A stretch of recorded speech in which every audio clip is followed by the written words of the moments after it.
Inilah sejarah tentang senjata serbu AK-56 buatan Cina. Ketahanan AK-47 tidak perlu diragukan lagi. Di pasar gelap, senjata ini tersedia secara luas. Senjata serbu ini sering digunakan oleh organisasi pemberontak untuk tugas-tugas tertentu. Senapan ini juga digunakan oleh kelompok milisi Afghanistan, kartel narkoba Meksiko, petugas polisi Pakistan, dan personel Angkatan Udara Portugis.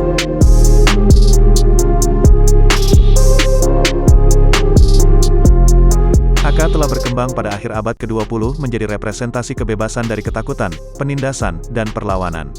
AK-47 telah menjadi subjek lebih banyak publikasi dan kreasi artistik daripada senjata lainnya.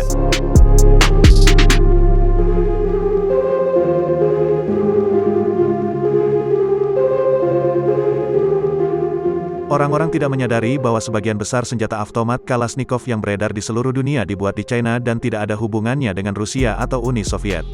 Bagaimana AK China melakukan debut panggung dunianya?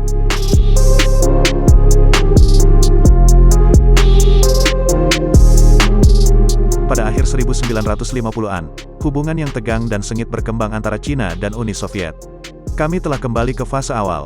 Tidak ada yang bisa meramalkan bahwa China akan segera menyusul Uni Soviet sebagai saingan utamanya di pasar persenjataan global ketika Uni Soviet memulai program transfer teknologi besar-besaran ke negara Asia pada awal 1950-an.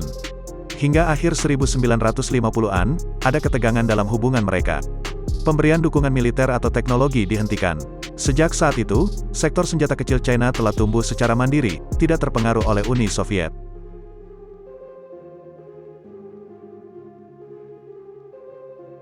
Perselisihan batas yang ada antara China dan Uni Soviet memuncak pada tahun 1968. Senapan avtomat Kalashnikov adalah satu-satunya senjata yang digunakan oleh musuh pada saat itu, yang harus dihadapi oleh pasukan Uni Soviet. Awalnya, Uni Soviet mendidik insinyur Cina dan mendirikan pabrik AK. Namun, hasilnya justru sebaliknya. Ini adalah masalah jangka panjang bagi Uni Soviet yang dihasilkan dari transfer teknologi yang ceroboh. Tanpa pemantauan atau kontrol dari pabrikan asli AK, China membangun infrastruktur manufaktur senjata kecil berskala besar. Di seluruh negeri, lebih dari selusin fasilitas manufaktur rahasia untuk senjata dibangun. Pabrik 386 adalah pabrik yang paling terkenal.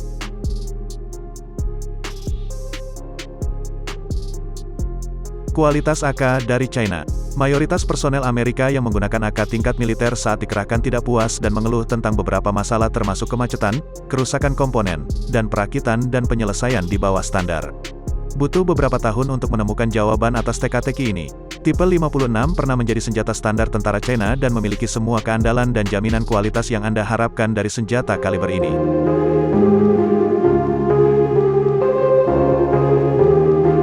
Senapan serbu KBZ-95, yang diperkenalkan oleh China pada tahun 1995, akhirnya menggantikan semua senjata ringan sebelumnya, termasuk beberapa varian AK. Kualitas dan harga AK China turun secara signifikan setelah militer berhenti membelinya dan pasar Amerika ditutup. Hanya sekilas ulasan dari kami tentang AK-56 diproduksi di China.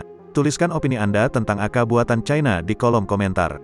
Yuk ikutin terus channel kami ini dengan subscribe, komen, dan share, agar tidak ketinggalan berita dan informasi menarik lainnya dalam dunia militer yang terjadi di berbagai belahan dunia. Sampai jumpa di video selanjutnya, terima kasih.